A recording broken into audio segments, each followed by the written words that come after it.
الحمدللہ رب العالمین والصلاة والسلام علی خاتم النبیین اما بعد فاعوذ باللہ من الشیطان الرجیم بسم اللہ الرحمن الرحیم پڑھیے الصلاة والسلام علیکہ یا رسول اللہ وعلی آلکہ واصحابکہ یا حبیب اللہ الصلاة والسلام علیکہ یا نبی اللہ وعلی آلکہ واصحابکہ یا نور اللہ۔ پیارے بچوں اور کڈز مدنی چینل کی ناظرین، ایک مرتبہ پھر ہم آپ کو اپنے بہت ہی پیارے پروگرام میں خوش آمدید کہتے ہیں، جس کا نام کیا ہے؟ لائف آف محمد صلی اللہ تعالیٰ علیہ وسلم۔ پیارے بچوں اور کڈز مدنی چینل کے ناظرین، اس پروگرام میں ہم نبی پاک صلی اللہ علیہ وسلم کی لائف کے بارے میں آپ کو بہت ساری معلومات دیتے ہیں۔ جو ہمیں کڈز مدنی چینل پہ دیکھ رہے ہیں وہ ہمارے ساتھ آخر تک شامل رہیں۔ انشاءاللہ الکریم نبی اکرم صلی اللہ علیہ وسلم کی لائف کے بارے میں آپ کو بہت ساری معلومات حاصل ہوگی۔ سب سے پہلے ہم درود پاک کی فضیلت شامل کرتے ہیں۔ اللہ پاک کے آخری نبی محمد عربی صلی اللہ علیہ وسلم پر درود پاک پڑھنے کے بے شمار فضائل ہیں۔ اس میں سے ایک فضیلت ہے، اللہ پاک کے آخری نبی صلی اللہ علیہ وسلم نے ارشاد فرمایا کہ جو شخص مجھ پر 10 مرتبہ درود پاک پڑھتا ہے، اللہ پاک اس پر 100 رحمتیں نازل فرماتا ہے۔ صلو علی الحبیب صلی اللہ تعالی علی محمد صلی اللہ تعالی علیہ وسلم۔ پیارے بچوں اور کڈز مدنی چینل کے ناظرین، ہمارے ساتھ کڈز مدنی چینل کے نعت خواہ بھی موجود ہوتے ہیں۔ آئیں چلتے ہیں پروگرام میں کلام شامل کرتے ہیں۔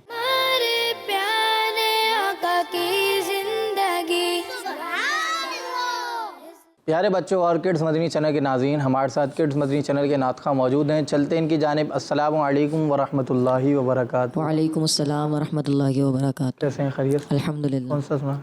حاجیوں کے بن رہے ہیں قافلے پھر یا نبی صلی اللہ علیہ یا رسول اللہ وسلم علیہ یا حبیب اللہ۔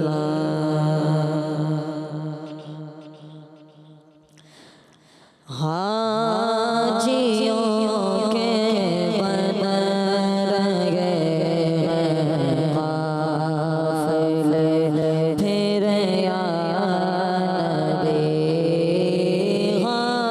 حاجیوں کے بن رہے ہیں